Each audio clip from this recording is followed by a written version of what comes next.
CodeOnTap is a declarative and opinionated DevOps framework for the complex enterprise. Whether your project is based on open source or commercial components, if you want continuous, confident, and secure deployments to production workloads in the cloud, then CodeOnTap might be useful to you. By the way, there's nothing for sale here, just best practices, conventions, and templates and scripts from an open community of DevOps practitioners. A common question is how many separate cloud provider accounts should you have? We recommend one account for your lower environments, unless you're a large multinational, when you might want one per business line, or if you're a systems integrator, then you'll want one per client organization. This account allows access for your project managers, internal technical staff, external contractors, and business owners. Production environments, on the other hand, will normally have an account per system and will limit access only to IT operations staff. Shared services like monitoring, log analytics, SMS gateways, payment gateways, and so on will be used by multiple production systems and so should be hosted in a dedicated shared service account. Let's see how a code change for a specific project X is deployed through to production. Code's maintained in a source control system with one code repository per independently deployed component, separating front-end and back-end code, for example. Credentials, such as database access passwords, are maintained in a separate repository and are encrypted in storage. Configuration varies by environment and is maintained separately from the code. And finally, the network infrastructure itself is maintained and versioned as code so that multi-tier environments can be reliably deployed. The good news is that for a given technology stack, the structure of these repos is the same, and so a new project is quickly created by supplying some variables to the right templates taken from a pattern library. When some new code is merged to the master branch in the repo, then the automated build process will create executables, run unit tests, and combine the new code with all application dependencies into a deployable container, usually based on a reference container for the specific technology. All containers are tagged with a version number and stored in a binary repository that maintains deployable builds.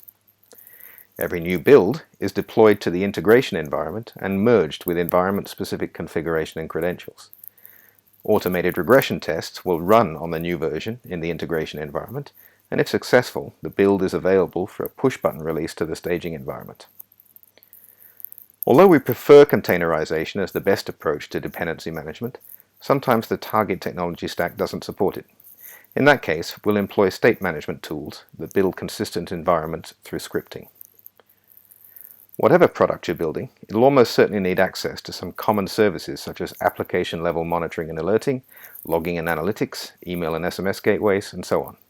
We make those services available to all projects through a library of shared service components accessible via RESTful APIs.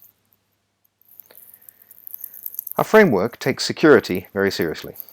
An enterprise-grade key management service is used to encrypt system credentials so there's no clear text passwords anywhere.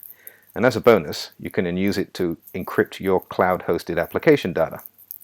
We also add role-based access control model, two-factor authentication, and federated identity to your internal directory. The last thing in your cloud-hosted software factory is a set of project management and collaboration tools for issue and task management, project documentation, team collaboration, and time tracking. We prefer to use SaaS tools for these functions, but recognize that they need to be hooked up with the user provisioning model as part of the security framework. We're working towards automating the creation of this entire software factory, so that if you like what you see here, you can spin up the entire framework on demand. Once your lower environments are humming along nicely and automated tests are passing, then production deployment is a breeze. It's a manually triggered step because we think it's important to separate concerns. But once the business owner gives the OK to IT operations, then it's a push-button process. Exactly the same binary container that was tested in lower environments is deployed to production, but of course it's combined with production environment variables and credentials. The same shared services and enterprise APIs from lower environments are repeated in the secure shared services production environment, except that these will provide and consume production data rather than desensitized test data. Now what about your next projects? Well, nothing much changes, even when the project technology stacks are totally different. so your developer teams get to know the methodology and so get more and more efficient at building your business solutions. CodeOnTap is a set of conventions that can be mapped to any DevOps tools, but these are the ones we currently support. Amazon Web Services for infrastructure, GitHub for source control, Jenkins for build automation, Docker for container-based dependency management, and Puppet when dependencies can't be containerized. For project management, we use ZenHub for agile task boards and burndown, GitHub Wiki for technical docs, Google Docs for other project docs, Slack as a team collaboration tool, and Hubstaff for time tracking. Finally, when you need to add human resources on demand to help your projects deliver at the lowest cost and maximum efficiency, we like workersontap.io. Thanks for listening. If you enjoyed our story, then please check the GitHub repo, or leave us a comment or a pull request, or join our community and help us improve the framework. CodeOnTap is licensed under GPL 3, so as an enterprise, you can use it internally however you like, but as a systems integrator, you must contribute back any extensions.